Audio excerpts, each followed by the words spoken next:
Good afternoon. Good afternoon, everyone. I'm Orly Adine, and I've been a friend of John's and Bobby's for the last 20 years.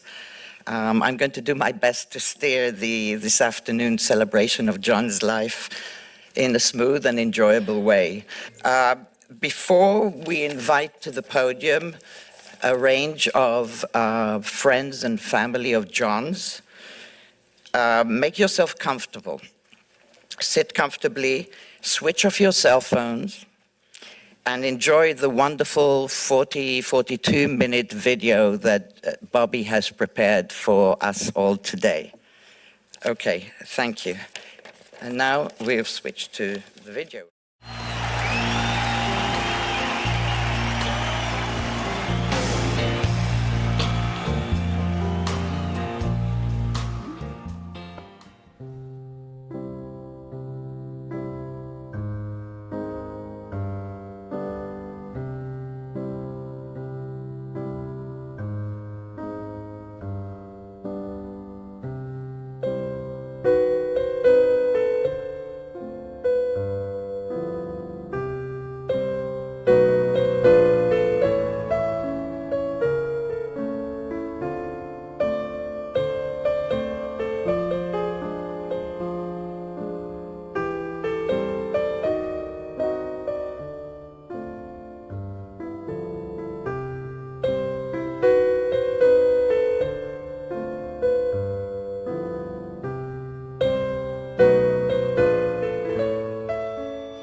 Senators, congressmen, please heed the call.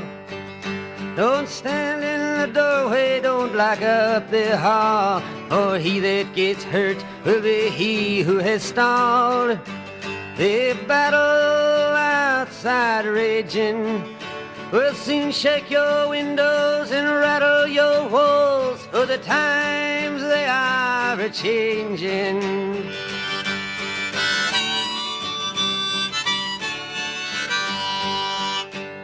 Mothers and fathers throughout the land, and don't criticize what you can't understand. Your sons and your daughters are beyond your command. Your old road is rapidly aging. Please get out of the new one if you can't lend your hand for the times. I was a filmmaker for 25, 30 years. Political films. The first film was in Mississippi. Well, you can't hurry God. You just have to wait.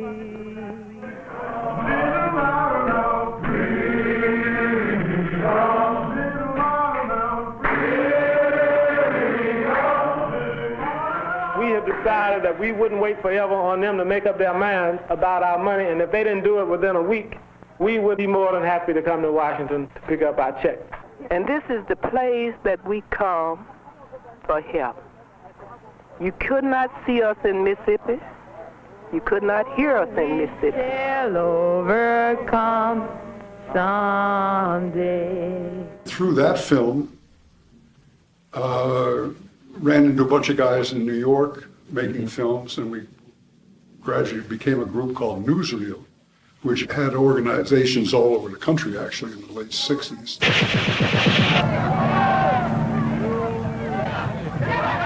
And what we discovered in Chicago was that we were part of much more than we'd understood. There'll be no march today. Whenever the people disagree with the political decisions that's been made upon their heads, the racist power structure sends in guns and force to see that the people accept those political decisions.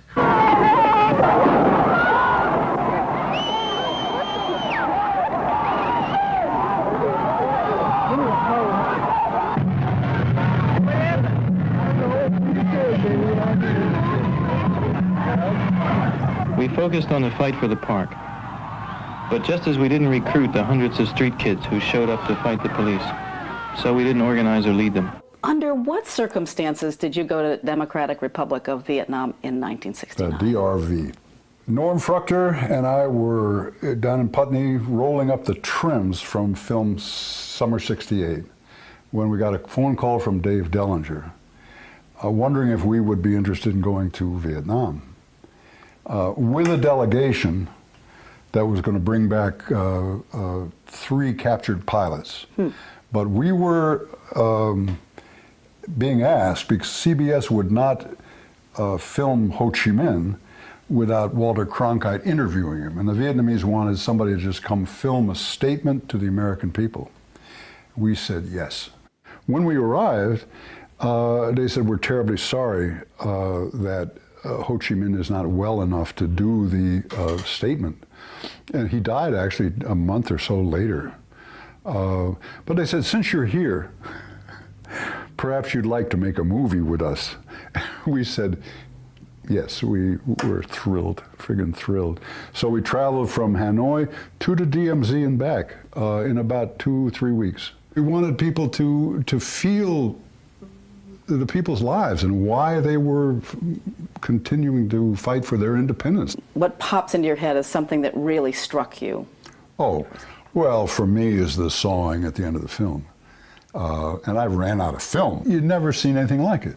2 or 3 guys sawing on one big log, just continuously. And that, for me, was the energy of these people.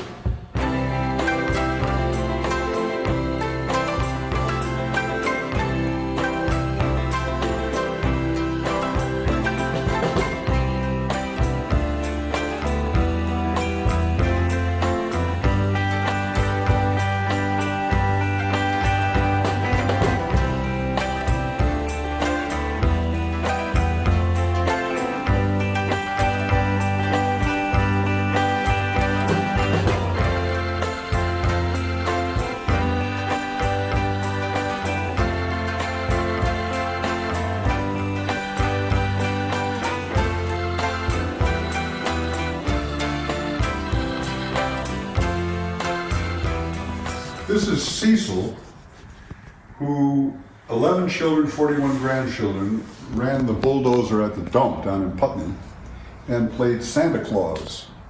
And when we came back to Vermont, I wound up just shooting him because I'd hang out. I'd go down and drive a bulldozer and chase rats and things like that.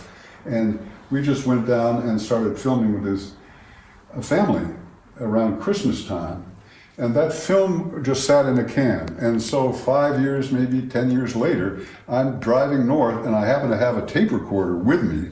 And I pulled over and sat down with Cecil and started talking about his life at that point. As the soundtrack, you can hear his concern with his wife, which she'd split by then. But he goes through like she'd only sleep on the couch. So he took the couch out and burned the couch. And then it goes on. I mean, the whole story of his involvement with this is part of this whole journey. I sleep on the right-hand side, always did, ever since we were married, and she sleeps on the left-hand side of the bed. Yep. Now I sleep in the whole fucking bed. And lay there and look at the ceiling and pray. But I still haven't given up. Here's this just little film of the next door neighbor kind of guy. Following that is a short clips from the Free Farm film, which was something that we organized down at Wyndham College, and the town took over college property and started farming it. And weekends, people would come from all over and help garden and cook dinners and hang out and spend time together. Until the college then called the police, and you get glimpses of all of that. And then people come back and burned all the no trespassing signs.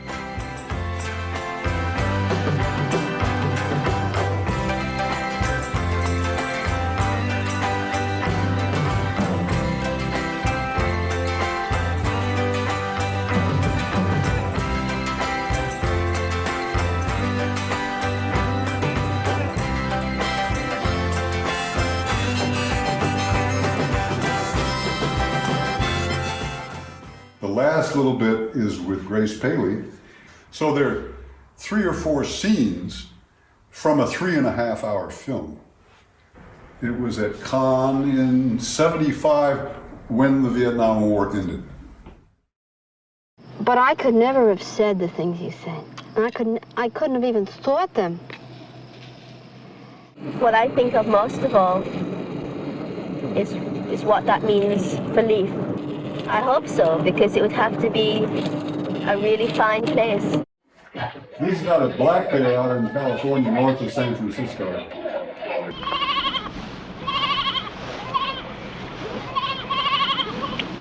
I don't know what I'm gonna do. You know of any apartments? I hear them occasionally. But you can live here. You can live here as long as you want. There's room in the corner of the loft over there. Thanks. I rent part of this place out to some people. And some kids work here sort of part-time. I used to travel around the city looking for a place to sell these pots. How old were you when you went blind? I was 11.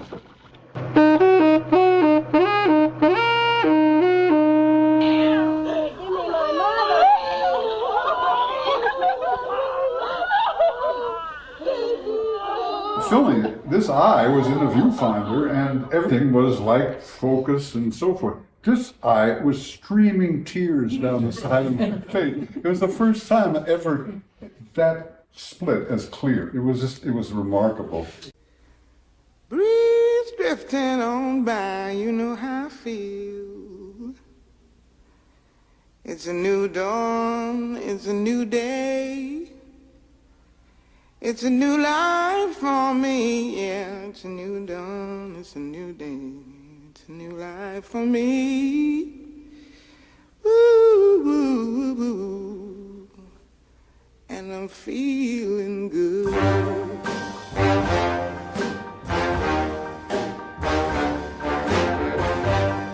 Fish in the sea, you know how I feel.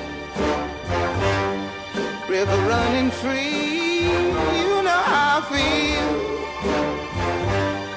Blossom on the tree, you know how I feel. It's a new dawn, it's a new day, it's a new life for me. And I'm feeling good.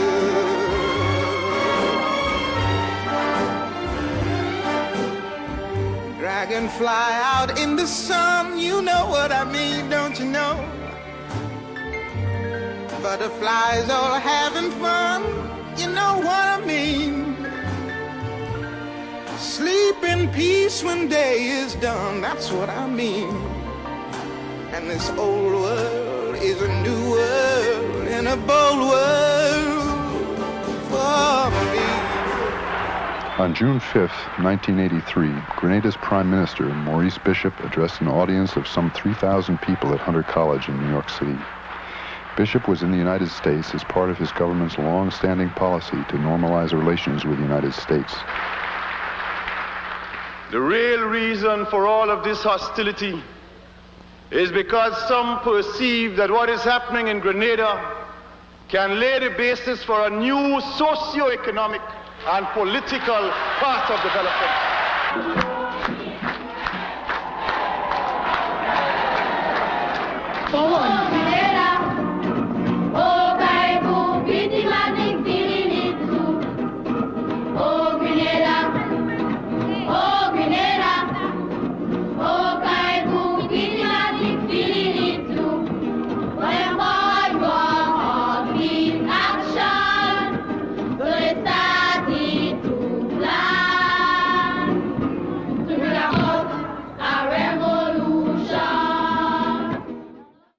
Half the people I was working with were killed, in Grenada in particular. My daughter's being born in Stockholm. I fly over there. I have not changed the world making movies about the history of these struggles. And so I got into computer graphics in 1984.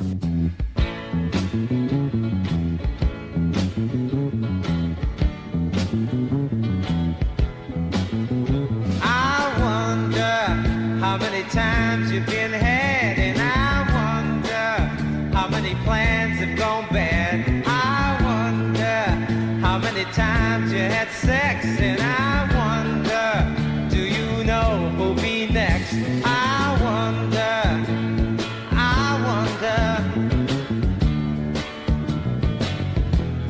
wonder I do.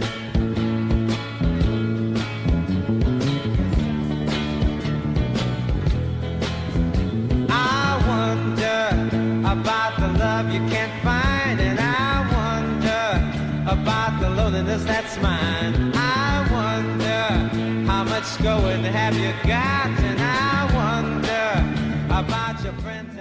CCTV's John Douglas tries to look at the messages behind the news. Here we have Dan Rather reporting the world's headaches and Advil taking them away. That earned Douglas top prize for video political cartooning at a New York Festival of New Journalism. I came to it really with the idea of taking the news primarily off of television and beginning to work with the images, not only of the news, but of the advertising, and try to put those together in a way that you began to understand what was really going on. Tom Grant, Channel 3 News, Burlington.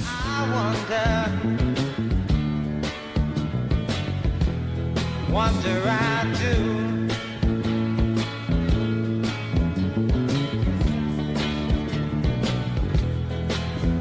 I wonder about the love you can't find, and I wonder about the loneliness that's mine. I wonder how much going have you got.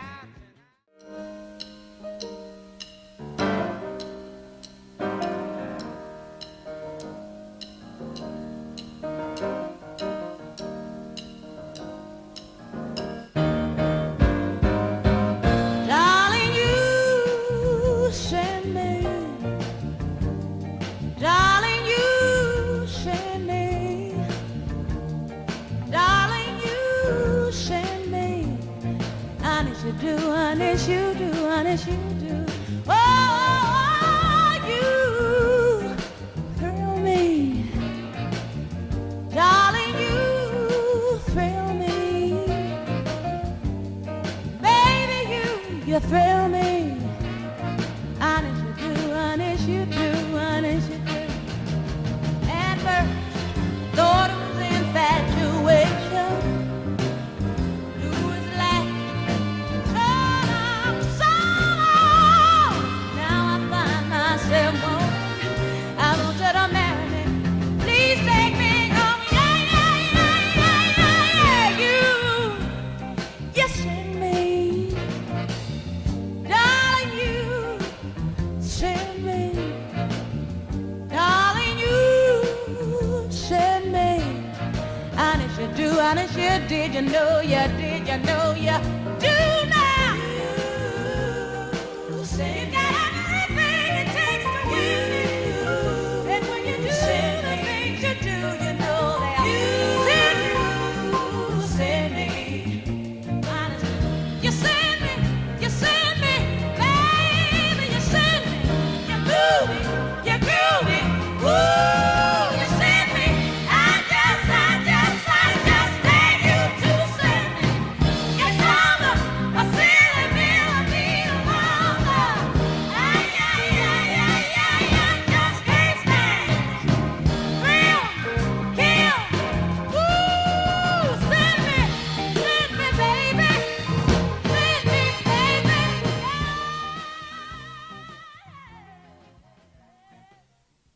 The White House was what the master's house in the South was called. The owner, the plantation owner, lived in the White House. The bombing, that was Iraqi bomb site footage that's going on the outside, is just that world that continues to threaten people living in White Houses.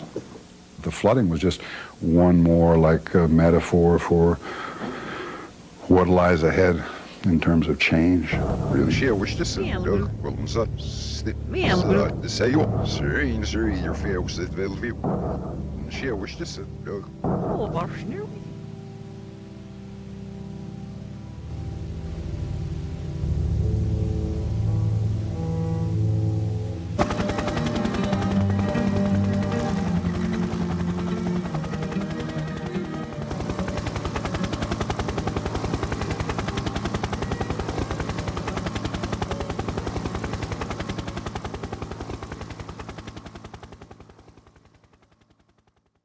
strumming my pain with his fingers, singing my life with his words, killing me softly with his song, killing me softly with his song, telling my whole life with his words, killing me softly with his song.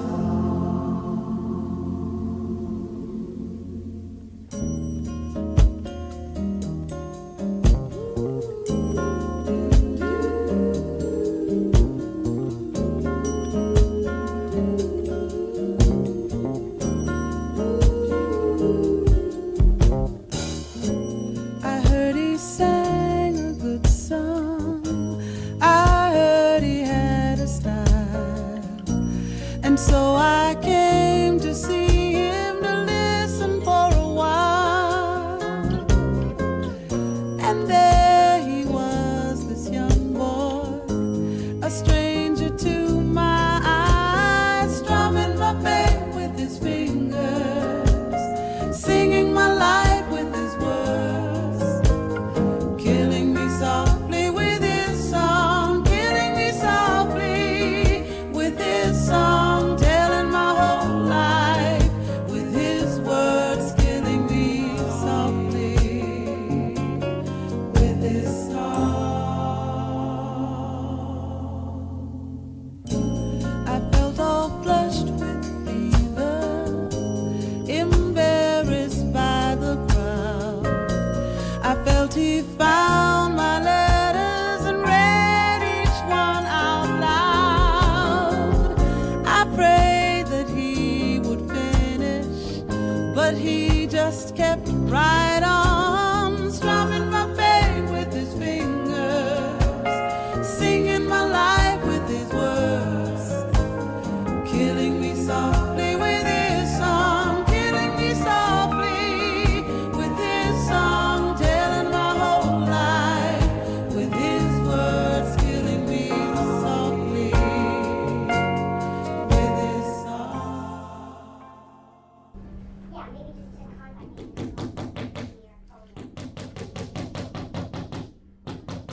Have you seen the 3D one? No. Cool. That was the first naked Johnny's. Blake, for instance, Who is she? Bobby's daughter. I finished working on one. It was like before Christmas. And it wasn't for anybody but just doing the 3D. And she said, "Oh, I love that so much." I said, I said, "No, it's very hard to make. I can't do that." I mean, I was working with this other person who was doing all the technical stuff. And I was so moved by her total love of this work, you know, as I went back in the next week and I said, "Hey, Matt, we can do 2 more of these," because he cut this piece in half to do that. And I disguised it for her for a Christmas present. And she was, I mean, really moved. I mean, so that kind of thing has been really very important, obviously. And when I shot this one, my kid was standing off here in a boat, and his honey was on shore taking the pictures when the state police came up. Right. But if there had been 20 of me, that would have been one thing, but there was just one of me standing there with his M16, and they didn't say a word. So, Bobby, what was your impression when you started to see John doing this stuff? I never thought it would grow this far. It began to get kind of professional. Well, I remember you kept thinking like I should leave my clothes on. Oh, that was the other thing. In the beginning. Well, but then the next step was like cover my dick, you know. Don't. So it was. That was like really good. I mean, I think I don't know where I would have gone with that. But you know. I'm the modesty police. I say, So- no, lower the gun, over to the right. It's showing. But it's true because it does turn into the dick itself. So I mean, continually covering those parts. Well, it's very artful the way it's covered. You know, you always look, well, now how is he going to cover it this time? Well, there's one actually that I've actually pasted a little leaf in front of it in the woods, which was. But other than that, usually one way I can darken it in their shadows. Or Bob is saying, "Oh no, more to the left, more to the left." But, he became very trigger happy in a way. And there were times when he would just jump out of the car and start peeling off his clothes in the road, saying this is a good shot. The nakedness is really interesting. Can you articulate a little bit more about what that's about? Well, I think probably through the animation, where the figures that I dealt with were all skeletons, because they were like not male, not female, not black, not white. They were like our bones. And when I started to shoot some real video, so in fact Eric, who's coming, we couldn't very well be skeletons ourselves. So to occupy that space that I created in the animation, wound up actually just stripping naked, and the two of us were then assuming the same poses and roles that the skeletons had in the animation. So that was the first edge of like standing there just bare naked. John, Yo, where do you want this? Great. See, that was an early stab at trying to deal with this weapon, to just put it in a body bag or wrap it up in plastic or something. But again, it is, you want to open it up for Christmas. And all of this, I got into it when Bush was elected. It was like, and we haven't seen anything but M16 since then. I mean, I grew up in the Midwest. You just go shooting, period. And I was in the Army at that picture with a machine gun. That was all part of it. This country, I mean, 9 out of 10 people have no idea what this weapon is. They have no relationship, but they live off it, you know? And maybe it's important that in these past 4 years, people have a little bit more understanding of the violence that is just inherent again. So the first one that you did was this one over here. And I got into Blackwater on the web because Douglas is dark water. So then I found like the largest mercenary CIA special weapons training facility in the United States like 3 years ago. And now they've got 20,000 people in Iraq. So here is these weapons, and you're standing there like looking tough. Well, you can't twist that. You become that. That's why the nakedness is so ironic, because it's so incongruous with the weapon. Yeah, I mean, it's so vulnerable, totally. I mean, it's like, I don't even have shoes on. But I had my fins on in my underwater series. What's the continuum for you from newsreel to this? Is there?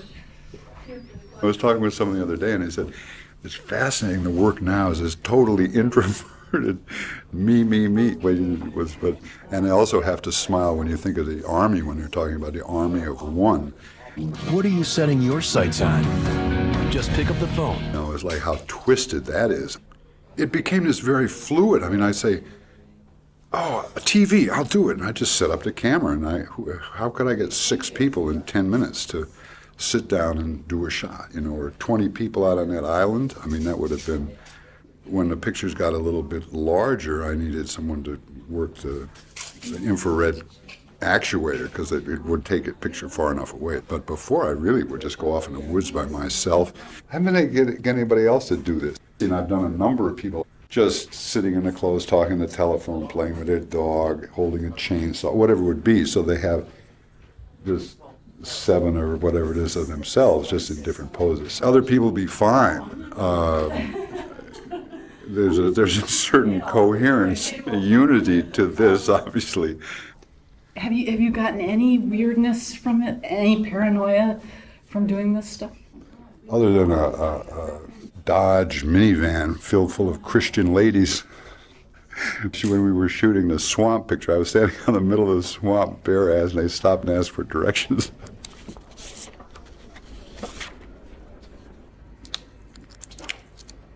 I was just going to say, just about the time you get done, you know how to do it, you know what I mean? I'm prepared to acknowledge, but...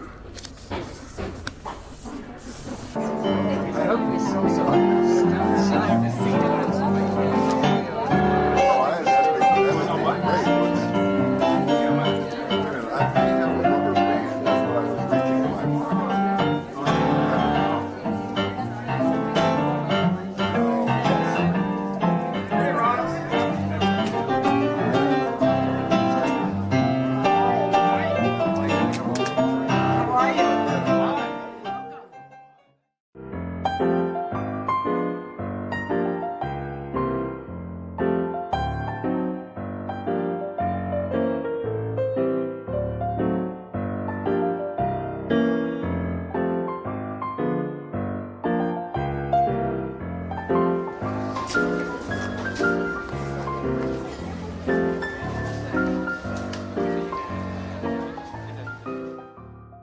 Turkey! Turkey! Turkey! Turkey! Turkey! I wasn't really an artist anymore until I began to find how little I knew about the world around me, until I began to look at the atmosphere and the dimensions that you modeled, that you built, understanding the textures. Here was a way to live with what we were part of.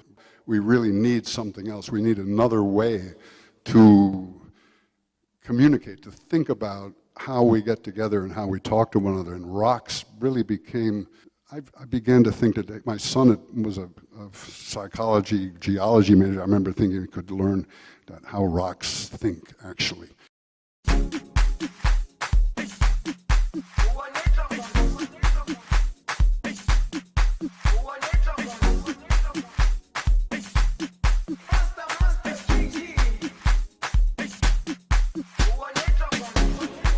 Jerusalem. Goddamn hole out of there. Uhambe nami, zungangishilana. Jerusalem, ikhaya lami. Ilondoloze, uhambe nami, zungangishilana. Dawo yami ayikholana, buso wami awukholana. Ilondoloze, zuhambe nami. Dawo yami ayikholana, buso wami awukholana. Ilondoloze,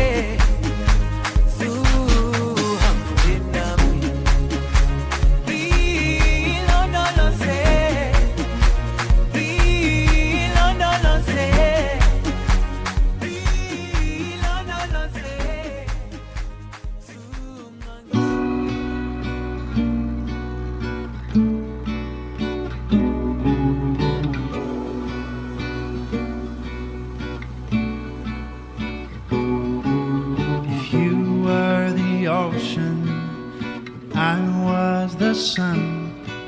If the day made me happy and gravity won, if I was the red and you were the blue, I could just fade into you.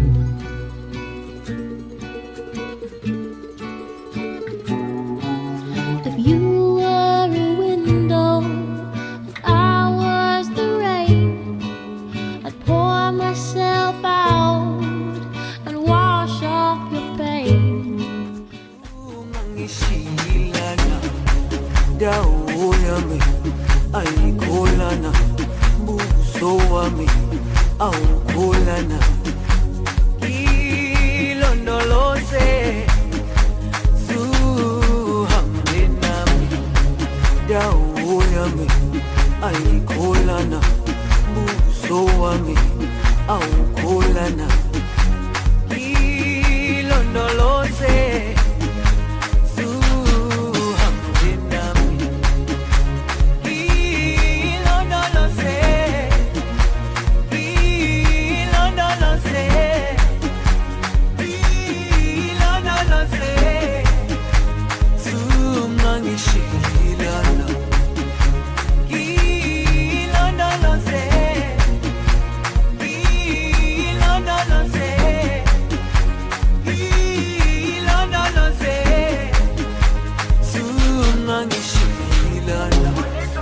dawo yami ayikholana, buso wami awukholana.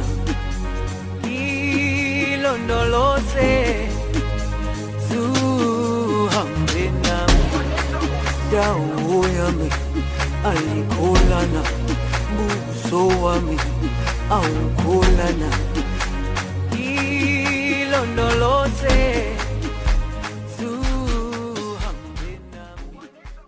This project, the idea, that's what's interesting me. And I'll see how I can relate to that. I love the whole history of people who moved to Vermont because they wanted to change the world, and they also wanted to change, the way they lived and society, not just politics, but social structures as well. And that led me to an interest in the communal movement in the 60s. Newsreel was really an important process. We screened films that we were working on to a large group of people as the film was in progress. And trying to bring that to filmmakers subsequently was really fascinating, because they say, no, I don't want you to see the film until it's done, at which point it would be very hard to say anything that would be very useful in shaping that film, because it's done. The idea of making a film by yourself, maybe this brings you closer to that, although if you look at any computer animation, there are usually hundreds of people involved. You don't make a film by yourself, and so you collaborate, you work with folks who bring the project together. Nora, you actually got me into View when you had really liked this panorama on Lake Champlain, and you said, well, you liked it very much, but the water wasn't moving. I said, Nora, that's a still photograph. And I remember you smiled and said, but you could make it move. So I got the software, which I'd been looking at for a long time, and it was with that software that I really set to work here in my cyber bunker. And then I shot a sequence both in film and animation of Ojihozo, the center of the Abnaki world. And then bits and pieces for the Green Mountain Highway, Piper Cub flying over the mountains. Gives you some idea here of there's the old Vermont sign, there's a cow walking by, and there's a barn in the distance. We didn't have footage of old billboards along the Vermont roads, so I created billboards. This is just a pan. The history that I didn't even know about Vermont that you and people working on this project have opened up has been really very important as a comprehensive look at the history of a state. I mean, it's wonderful.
How do you feel about your body, your appearance as you've gotten older? Do you look differently from when you were 20, and if that's an issue for you? No. But I did see a picture, I think I sent it to you, of me stepping out of the water in the Baja as a trim 35-year-old maybe, and I thought, wow, that's amazing, because I'd been sort of sagging through the years.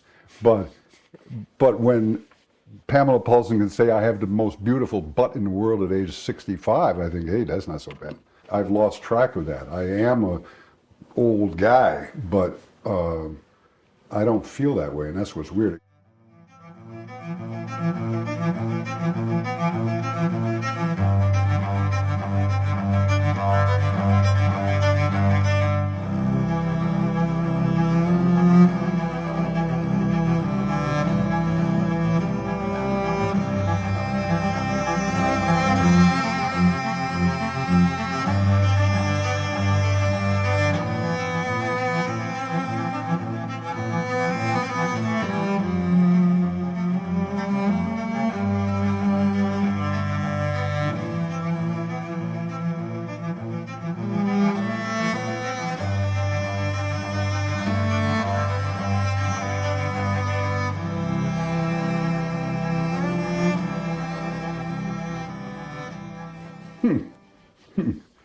my work, friends have done their work, which has been that for 50 years, you know?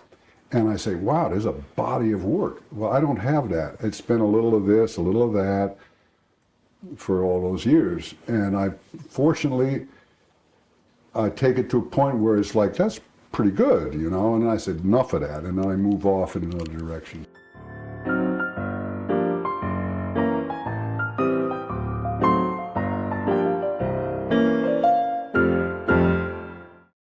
There was an hour video called Auto Warming, which starts off in a parking lot with the cars as far as you can see. The water is rising, revealing like submerged automobiles.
Yep. A Merry Christmas to you all out there. Much love. This prize is inspired by and named for John Douglas and Eleanor Bobby Lanning.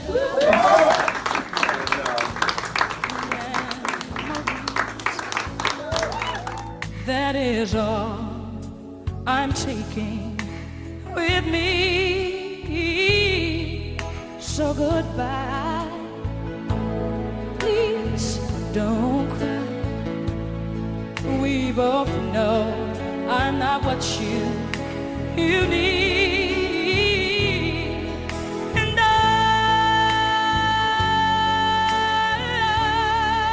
will always love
Hey John, this is Troy, and I want to visit you along with a Ben who is taking a picture of me, but because of COVID, etc., we never made a new skip to the heaven, wherever you want. But I just want to thank you for giving me the Eric Blessed BL, the huge monstrous size camera made by Germans, of course. It was designed for a body like you, not body like me, little yellow woman. However, because the camera, it changed my entire life. I became a director and cinematographer.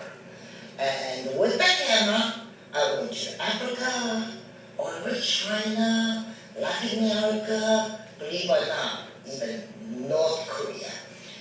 And subsequently, the camera also served me for a very important film. It's called Exiles. And I shot with the camera of the people who left the Tiananmen Square in 1989. Oh, no, can you give me the little crazy, the tombstone little thing? Yeah. It's a Noah. And the film, it won the Grand Jury Prize at the Sundance 2022, the year you left us.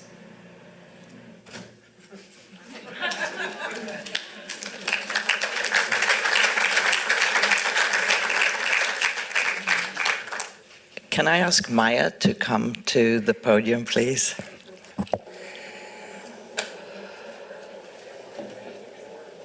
I had to bring some water up here with me, but I'm going to try not to spill it on anything.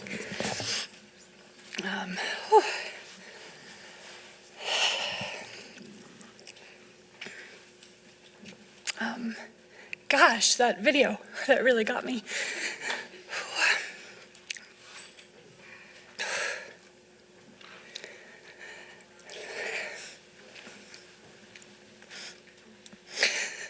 Sorry.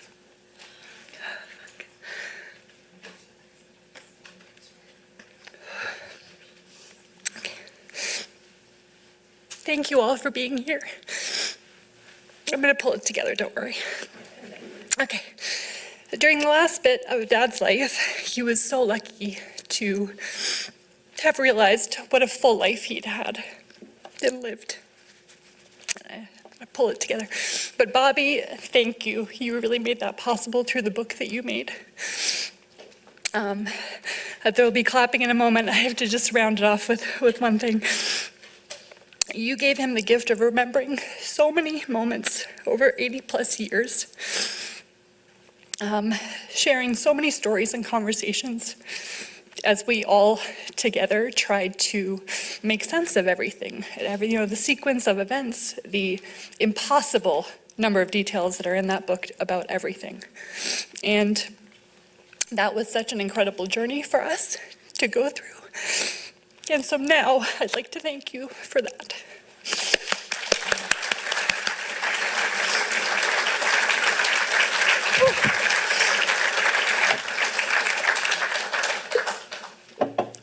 Okay. So, over the past year, Dad began to realize just the impact that he had had. I mean, he told us all this. It was sort of this big realization for him. All the moments that he had witnessed, the places he had been, the events that he had been there for, he had filmed, he had shot, and he had shared with others. He was so incredibly grateful, and he relished in those stories. And the stories about the friends that he had lost along the way, many who are not here today, but many who still are. Gosh. Now, being friends with John, and I hope I can say this in the comfort of this room, it cannot have been easy. It's a special kind of club, so I hope you feel like you're together in this. He joked with me this summer that he was actually pretty easy to love.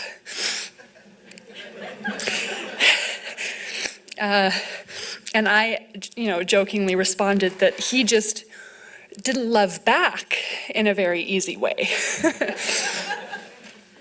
And to that, he said in his wonderful teasing voice with a smile on his face and a twinkle in his eye, he said, "Well, that's your problem."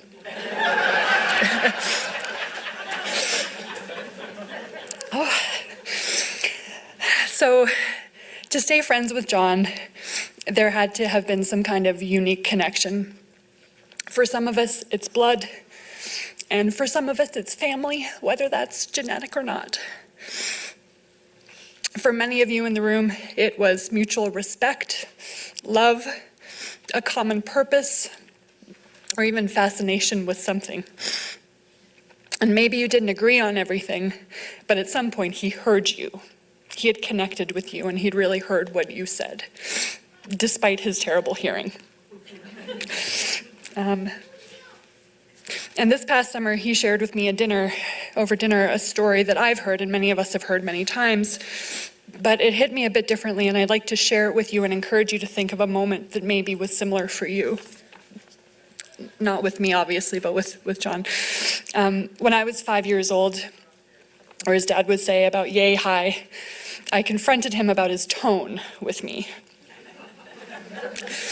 which continued for about 35 years.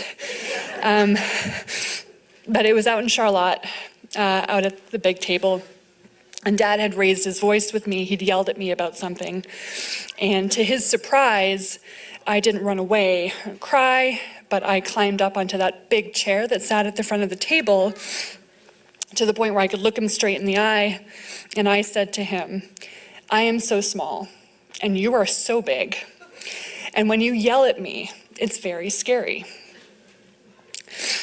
And so for as long as I can remember, he would tell this story as if it said something about me, and I grew up with this sense of, specialness that I had done this act of revolution, this rebellion. But in the last year, I really came to realize it was about him coming to terms with something.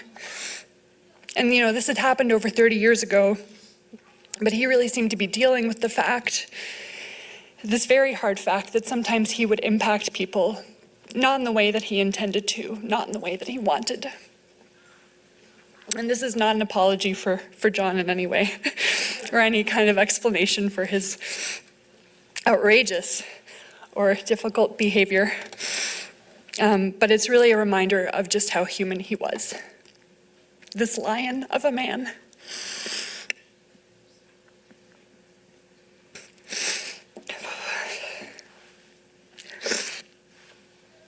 And how much we impacted him. At some point over the last 80 years, you probably said something, pointed out something. Maybe even you just looked at him a certain way. And I hope you can remember that twinkle in his eye or that smirk in his smile as he looked back at you. And maybe you had sparked a thought, maybe you had changed his mind, or maybe he even agreed with you, even if he didn't tell you. But in some way you had changed his world. You had made his life so incredibly full. And so thank you.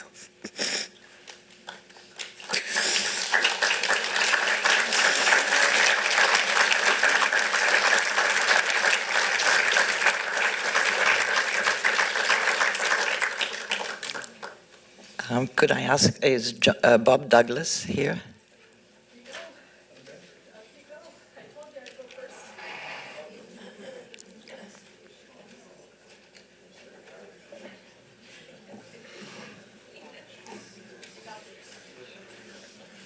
Just be careful.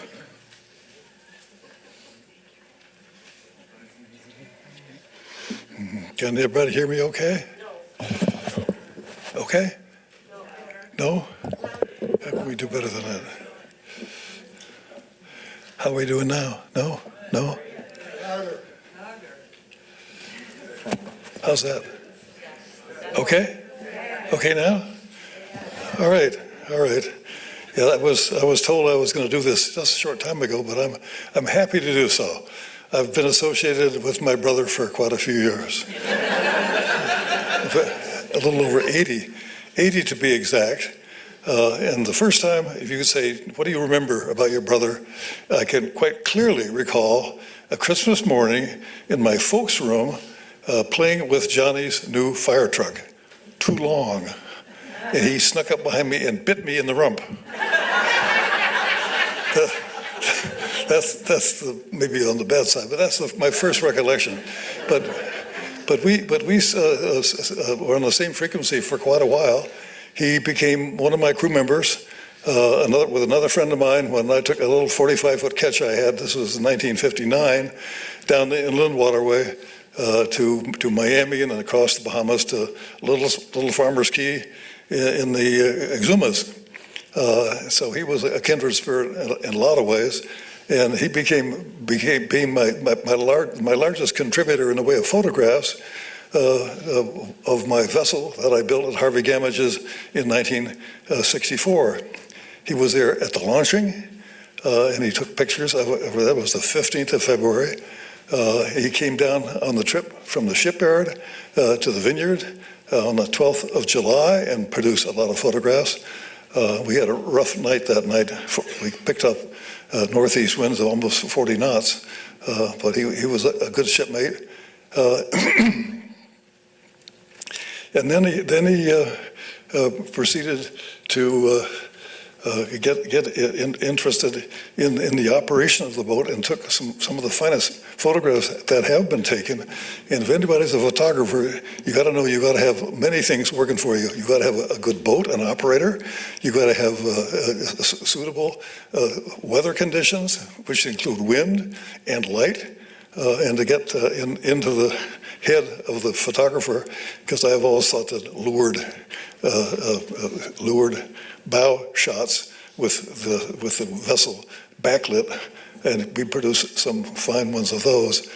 So I like to look back on the good times with my good brother. We're about the same age. He's only 6 years younger than I am, but it's getting a little lonelier since all my brothers have predeceased me. So we're not worried about that. But Johnny was a fine guy. I loved him dearly. He had more ability in the computer world than I can't even handle my iPhone. I never got in the new age. He got into it with 4 feet, and he could do things with the computer that you generate pictures out of ether. And he was a master at it. There's no question about that. So I'm here to add my little bit to commemorate John Douglas's 80-odd years of life on this planet with me.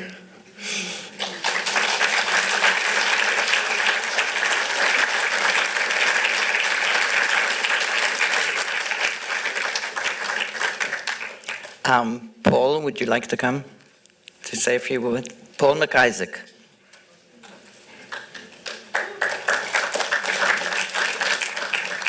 So I'm the designated newsreel person, and I want to say right away that there's a great turnout of newsreel people here, and I want them to stand up, please. Jane Kramer,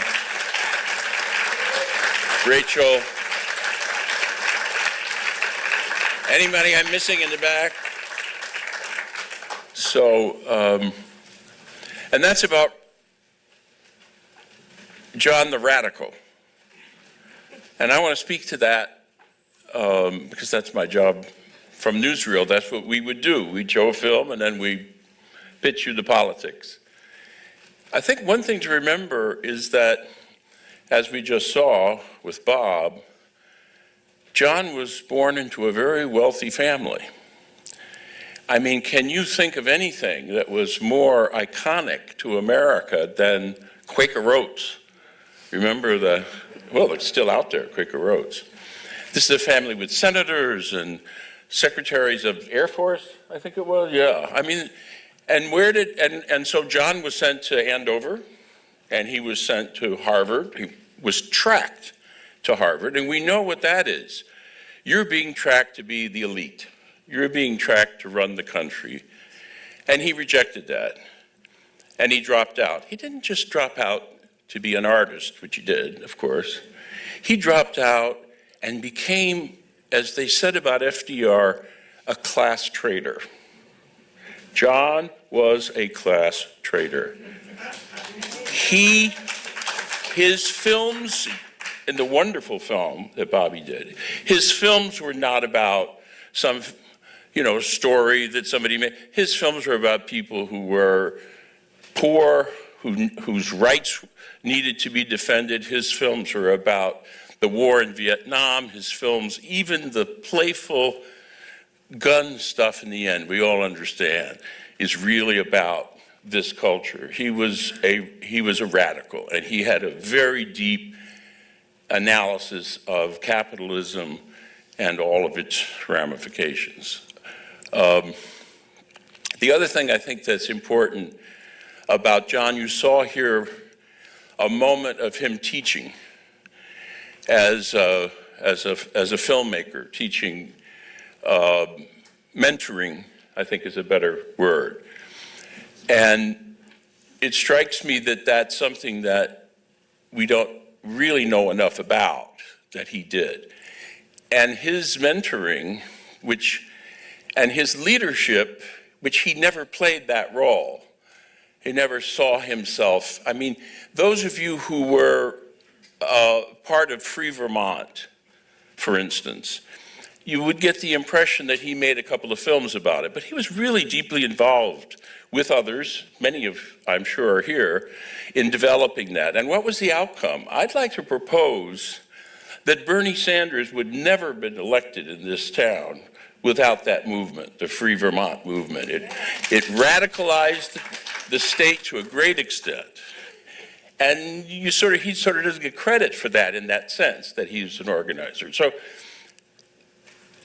I'm feeling a loss, especially, personally, of course, but especially because when the Russians invaded the Ukraine, I was put in touch with young filmmakers there who want to build who are in the process of building a network so that whatever this horrible war, however it ends, they can have a media system that's not run by the government or by the oligarchs. And the first thing I thought of course, is this would be a project perfect for John. He would be so supportive, and it would be that newsreel impulse that he had. I love you, John. I miss you so much.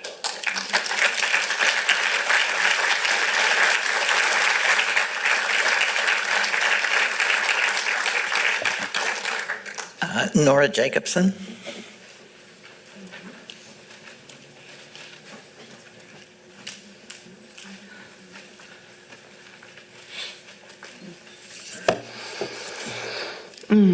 Thank you, Bobby, for asking me to say a few words. I'm honored, especially since I'm a relative newcomer to John's life. I met him, I think, in 1997 or 98 when Milestones was shown at VTIFF. I was completely enamored of the film and of John and Roz and their cohorts, who I met later at Bob and Roz's apartment in downtown Burlington. I was finishing my first narrative feature film, and though by that time John had stopped making films, he still knew every aspect of post-production and was incredibly supportive to me as I was finishing the color correction of that film.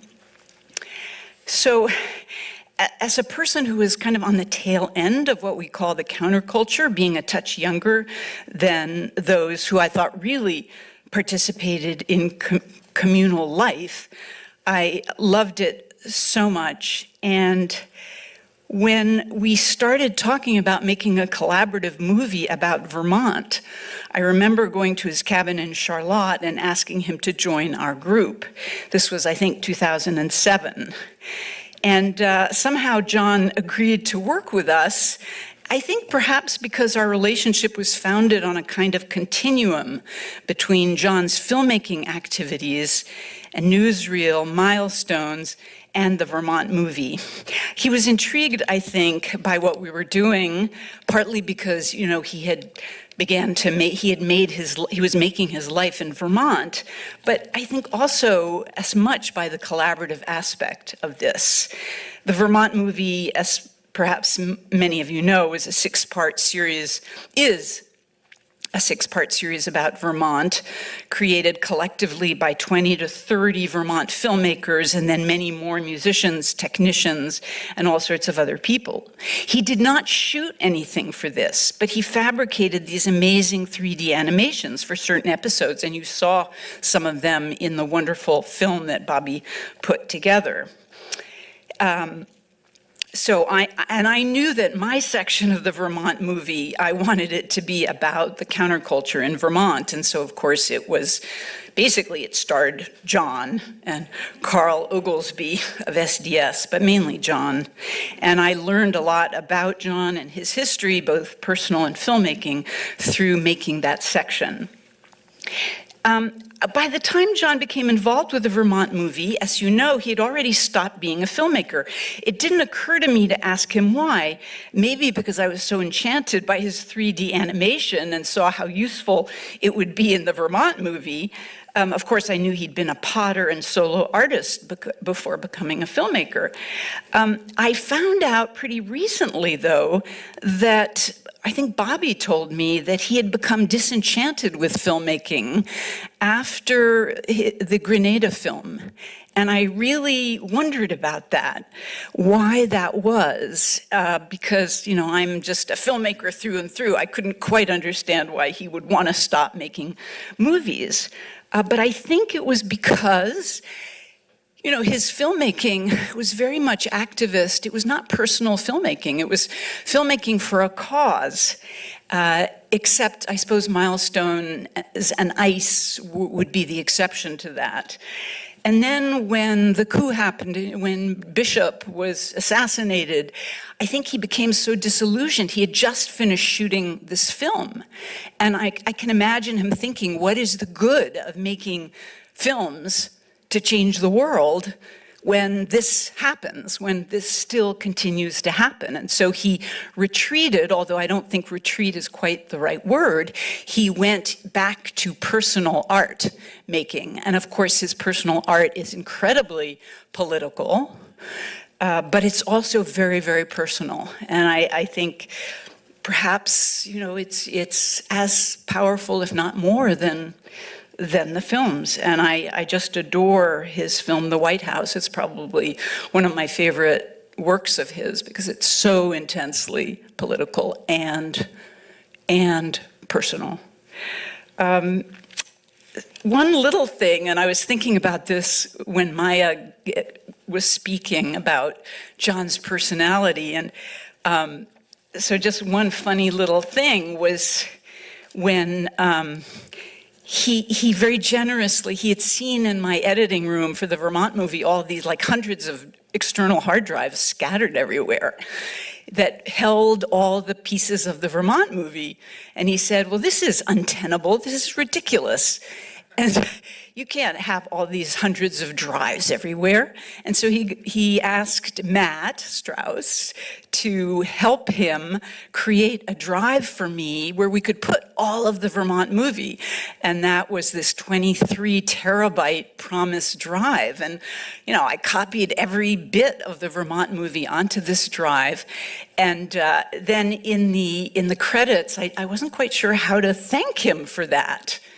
So I decided, rather ridiculously, to thank him for storage. and he wasn't a mean critic at all, at least not for us in the Vermont movie. But I remember him looking at me when he saw that and said, "Storage? I think it makes me sound like I'm the U-Haul guy." So I think I changed that. I'm not sure what I probably said something and thanks to John Douglas for helping with the film. But that drive still sits in my editing room next to my computer with all the bits and pieces of John and everything else on that drive. So anyway, thank you, John, for that, and thank you all. And we'll miss him very, very much.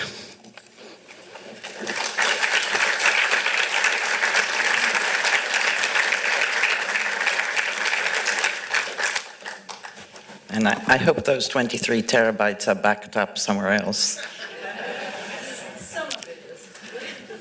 And speaking of Matt Strauss, Matt, would you like to come and say a few words?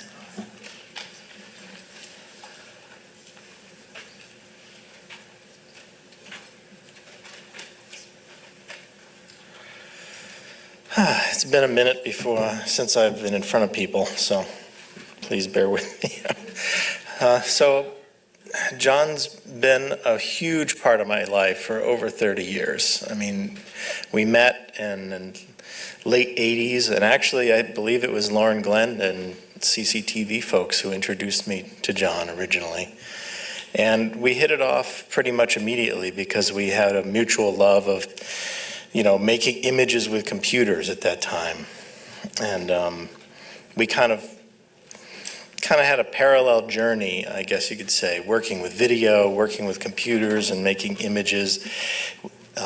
We would just bounce ideas off of each other. We'd create art, kind of each our own things. And sometimes I would collaborate and help him with things. And sometimes he would give me feedback and thoughts too. And it was always just a really great experience. And then over the years, it went from being kind of a technical sort of friendship to a much deeper, more personal connection. And, I learned innumerable things through John about art and about film and about all just unbelievable stuff. I mean, I was a nerd, right? My world was this big before I met John. And now it's much bigger. Thanks in great part to the time that we had spent together.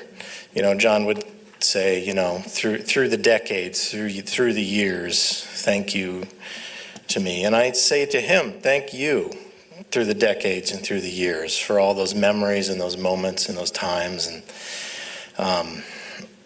it's just something you can't measure, really.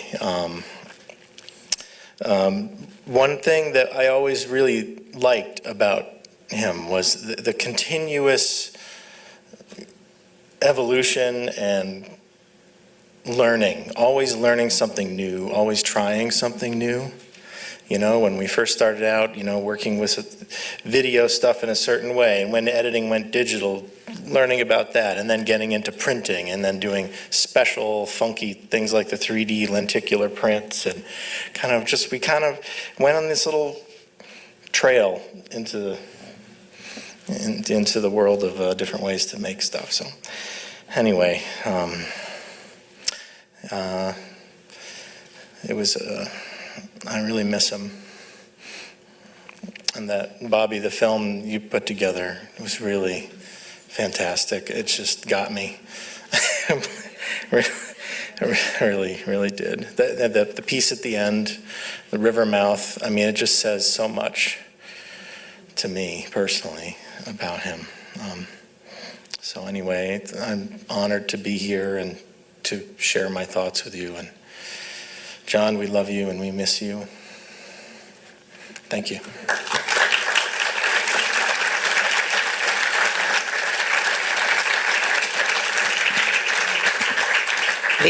Leaf.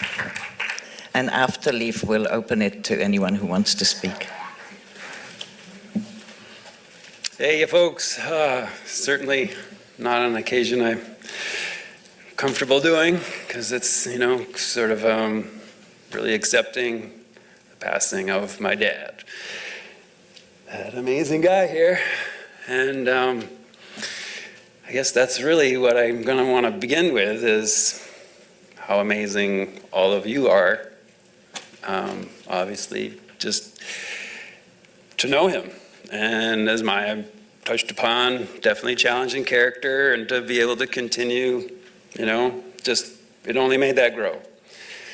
And where to begin, right? I mean, I don't know, I've had a lifetime with him, with so many adventures, and so what story to share, there's just too many.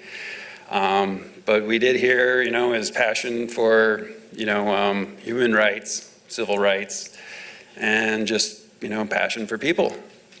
And there's just one cause, though, that a lot of people don't know about, and that was his fight for his kids. And as we also heard, you know, he came from a pretty short of privileged family, however you want to, but proper, you know. And he was, you know, the social outcast, however we want to. And so there in the mid-'80s, there he was with 2 kids, illegitimate kids, with from two amazing women that he didn't marry. And so in the eyes of his dad, he didn't have grandkids. We weren't legitimate. So what did my dad do? He loaded up the car with me and Maya and Marianne at the time, and we drove out to Lake Forest. And we hung out with my grandpa. And he got to meet his grandkids. And we became part of the family. And I am super thankful. And it's been incredibly challenging for sure. I mean, there's some folks right here, my uncle, that I barely know. And so glad you're here. Thank you. Just a few months old, I gave you a bath. Oh, yes. No, I love you, Charlene. I got many memories. I mean, down on the vineyard, yes, special. And I could go on, but I mean, and again, the pictures Bobby put together, you know, hopefully through all the armor and tiger-like, really show how tender he was. Really special guy, and you know, it definitely been hurting tons, and it just pains more to know how much all of you are feeling too. So really appreciate y'all being here. It helps with the loss. I love you all. Thank you so much. Love you, Dad.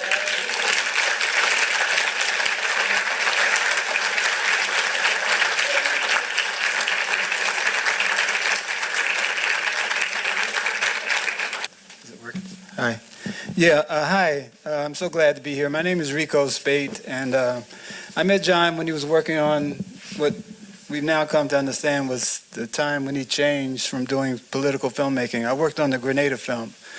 It's still the seminal film of the Grenadian Revolution, and so John also fulfilled another important purpose. He gives that history. It's important that we know what that revolution was. And when I actually met him, it was the day that he was filming what we saw some of, Maurice Bishop. Maurice Bishop was at Hunter College, and he gave this brilliant speech. And then 5 months later, Reagan invaded Grenada, and Maurice Bishop was dead. But John was always there, you know, and John had a critique. But John also had a very, very wonderful artistic imagination that's unique. And John was just a good man. And also, the other thing I want to say, because I'm supposed to read this thing from Third World Newsreel,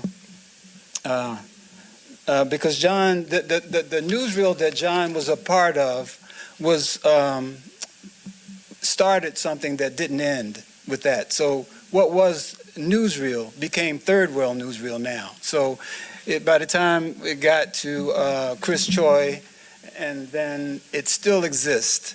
And so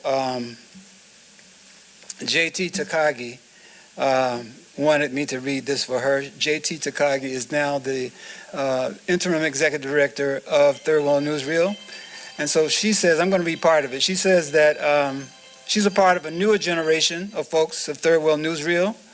And she did get to meet him, and she actually hosted him and Norm Fruchter in a screening of Summer of '68, which was, I think, the Columbia Revolution at that time. So, I mean, so many things that he's documented that are still important. And so, and she says that John and Norm Fruchter moderated that, and it's still online, it's available.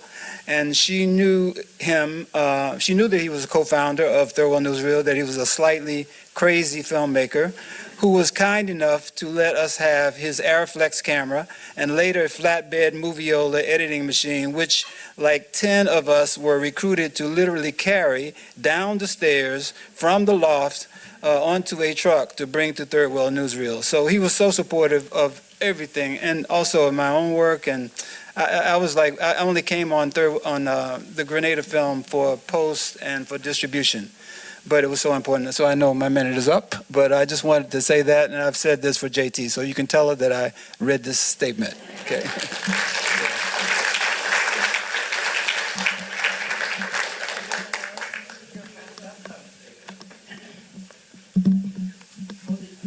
Okay, hot mic. I understand we don't have a lot of time. I just wanted to say, I really wanted to tell a story about John helping me as a young parent, being unsure about, what was cool to expose my children to, and, how much of a fun dad to be versus strict and try to, raise good kids. And he really made it simple by one day they returned from making Christmas cookies at my mother's house, and the cookies were all iced and decorated with the word fuck on them. And it just really took a lot of the pressure off me. And so I really appreciated that about John. I wasn't even going to tell that story, but then I kind of had to. I read the room, and but what I really wanted to say briefly is how lucky and blessed John was to have my mother in his corner, and she was amazing throughout, especially the last few years of his life.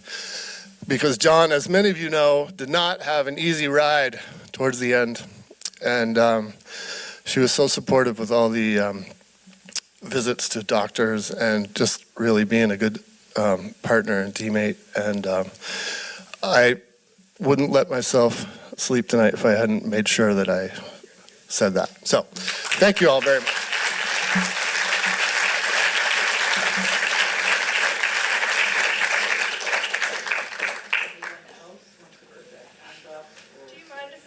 Of course. This is Chloe, Bobby's granddaughter, the daughter of the person who just spoke. Okay, hi everyone.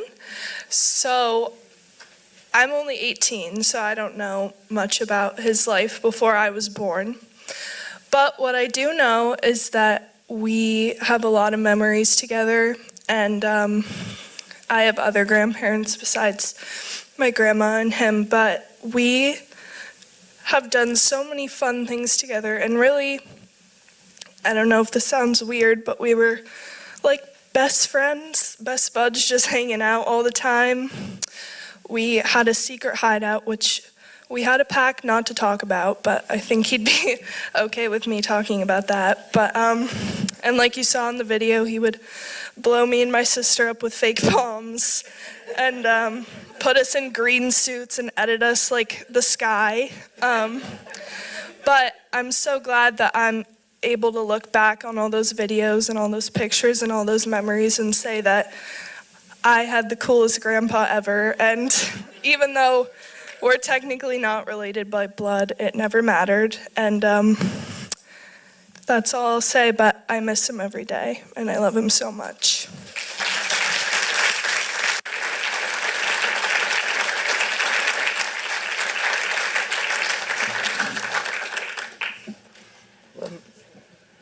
Yeah, please. Here's a mic. Hi, my name is Donald. I met John in 1985. I was living in Charlotte. And on the program it says here, most who knew him count him as a loving, smart, hilarious, irreverent, and irreplaceable friend. And so I want to speak on behalf of all these people who the most. And just to say that John was one of the warmest people that I've ever known, and he was so welcoming and kind and generous and open-hearted and just like an amazing guy. So I'm, how old am I? About 77 almost. So he was like almost like a big brother in a way, I guess, but a really loving guy, and just so warm. and such a special person in that way. And that's all I want to say.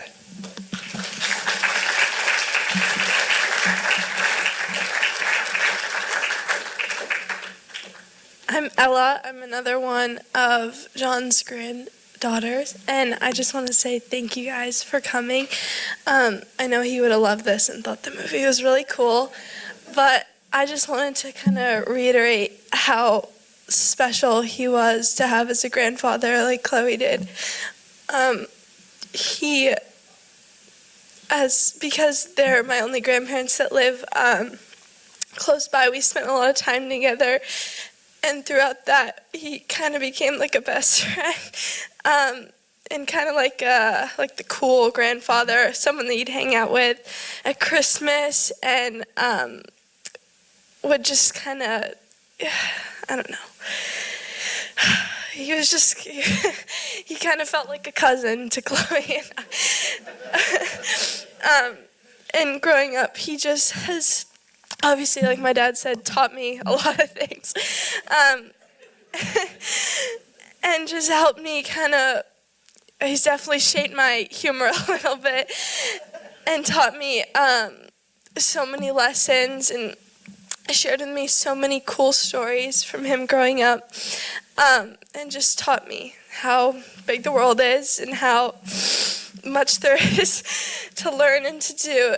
And I just wanted to say thank you for coming, because he really would have loved this.